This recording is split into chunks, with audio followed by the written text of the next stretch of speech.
It appears former Vice President Alhaji Atiku Abubakar is already oiling his political campaign machinery ahead of the 2023 general elections.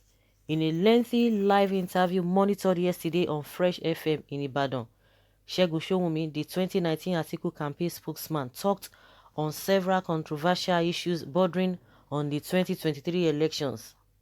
Showunmi claims to be in constant contact with the 2019 PDP presidential candidates. He also says that he could see the former vice president at any time and on short notice.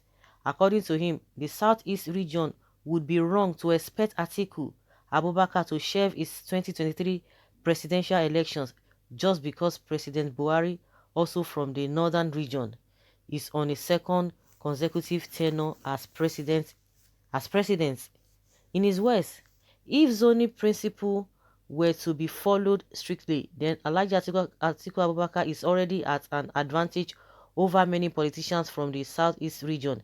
The former vice president is well aware of the zoning principle, and that was why he chose Peter Obi to become his running mate in 2019.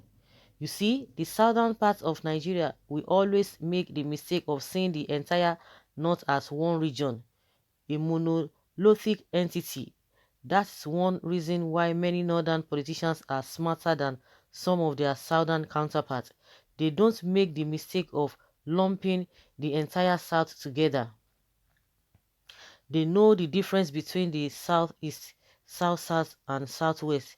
If therefore the southeast is eligible to benefit from zoning, why not the northeast, from where Alhaji Atiku Abubakar hails from? The spokesman further stated that the northeast, like the southeast, is one of the most marginalized regions of the country. According to him, most of the political leadership attributed to the entire northern region had gone to just one geopolitical region, the northwest.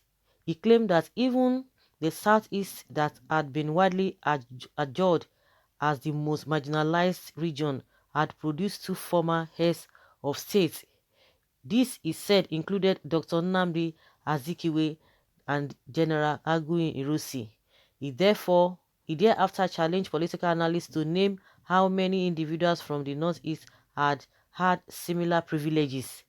When asked to comment on the current crisis afflicting the ruling APC, Atiku's campaign spokesman said that the former VP had prophesied the current conundrum within the ruling party.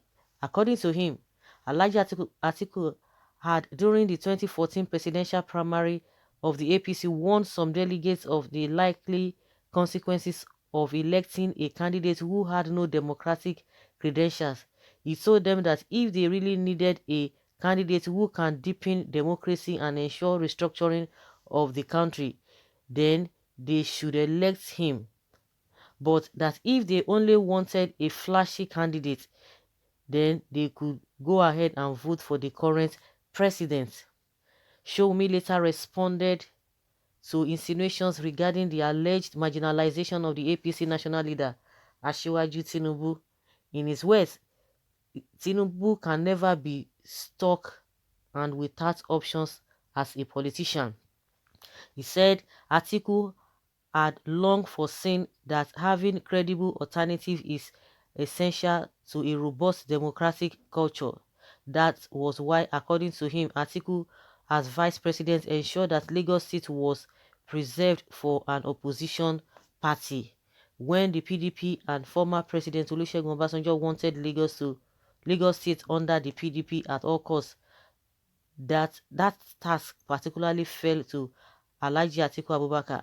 He could have used federal might to capture the state when Tinubu was its governor. However, he decided against that, and from that one singular state, Tinubu was able to build a very opposition platform. Asiwaju, I believe, owes that gratitude to the former vice president till tomorrow. I assure you that Tinubu can never be stuck with an uncomfortable political scenario regarding 2023 elections.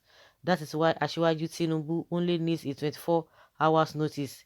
in order to meet the former vice president at any corner of the world. I repeat again, whatever he might be doing, wherever he might be, Tinubu only needs 24 hours to meet Alhaji Atiku Abubakar in any part of the world. Wow, politicians will never cease to surprise us. They are full of surprises. They are full of surprises. With all this, I just come to realize with everything, everybody will be talking about, oh, this politician, the other politician, this and that, oh, calculations here and there. You know, a lot of things are just, I don't even know how to put it.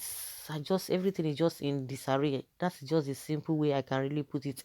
With all of this is, they talk about it, somebody is big, somebody is that, somebody. At the end of the day, are they not ashamed of themselves that this country is still like this? Apart from the fact that we are hearing that oh, some people met in Dubai, this and that, they met such people, it's neither here nor there. But the question is that once they see that environment, when they come back to their country, how do they feel? These people, do they really have conscience? How many of Dubai politicians have they seen in our country? With all of this, they will calculate, they will do this and that. At the end of the day, what can they show? What can they show that yes, that this country that they have tried for this country, all of them, it's very, very painful.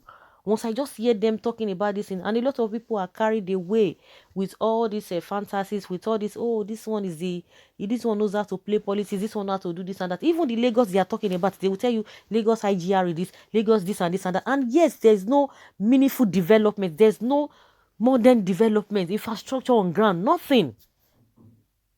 Nothing in place. They will quote this Lagos used to have this, Lagos used to have this. There is no modern infrastructure, and these people, they go out, they see what is happening. Is it not wickedness? They have no conscience, and they love the way Nigeria is, the way the Nigeria has become the headquarter of people living in abject poverty. These politicians, they love it. They like it, and that is why you don't see them talking about employment. But when you see all those our lawmakers, when they are talking about how to review electoral whatever. All of those things, all of those whatever that do not even have a direct bearing with the masses. That is when you see them sweating. Talk about their remunerations. Oh my goodness, they will become something else. They will become something else. They will be like, oh, what is it? How much are we collecting? How much are we being paid? After all, whatever that we are being paid is by law, this and that, and you cannot change the law. Those who serve for 35 years, how much did they go home with? Nothing. So with all of this, that some people are just big, they are just whatever. All of them, they are of same. They are of same. Whether Atiku is going to meet Tinubu, this one is going to meet anybody, how does that translate to good governance? How does that translate to development in Nigeria? That is what we are talking about. How does that translate to that? It translates to nothing. And again, you can imagine talking about if the Southeast people, if they think Atiku Abubakar will be able to forfeit his presidential ambition, that they will be joking. It's unfortunate. That's why you see, so when you hear some people, they will tell you Nigeria is not going to be good. You think that they are causing, they are raining causes. No. If you are inclined with the politics in this country, you will know that we are going nowhere as far as development is concerned. As far as improvement and good governance is concerned, we are going nowhere unless you don't even know what is happening. Unless those who are really ignorant, they don't even know what is happening in the political system, they will just face their business. They will just be in one corner and be praying, yo, let us pray for Nigeria, let us pray for this and that. God does not work that way. There are some things that we need to do. He's a principled God. You don't do the right thing, you think you can just pray and it work like that. It doesn't work like that. And that's why you see many churches all over the place. You see big geos. We see big gigantic churches here and there. Churches here and there. Religious houses here and there. Yet, nothing is to show for it. With all the prayers, nothing. Why is it that God has not been answering prayer? Because there are some things that we need to do. There are some steps we need to take. There are some things that we need to forsake. There are some things that we need to put right before things can work well, before prayer can be answered. It doesn't work that way. It's only when it was Jesus' time, because it was predestined to happen, that the Mary did not meet with the man, and the pregnancy was Holy Spirit's pregnancy. So it's the same thing, and I don't think such has ever happened again that I know. If you want to have a child, you are not going to meet with a man, and you want to have it, and you want to be pregnant. It's not going to work. You want to eat, and you are not going to cook, or you are praying for work, and you are not going to put in some things that you need to do, and you think the work will just come and call you as what, to come and head a position in a big company. You did not go to school, you don't have any qualification, they will just come and hire you. No matter how prayerful you are, it will never happen. It will never happen. Somebody will just come and call you.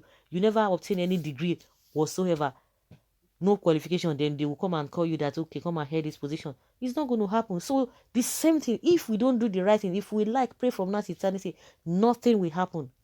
Nothing will ever happen. So guys, let's hear your opinion concerning this. Leave your comment below and let's have your take. Thank you.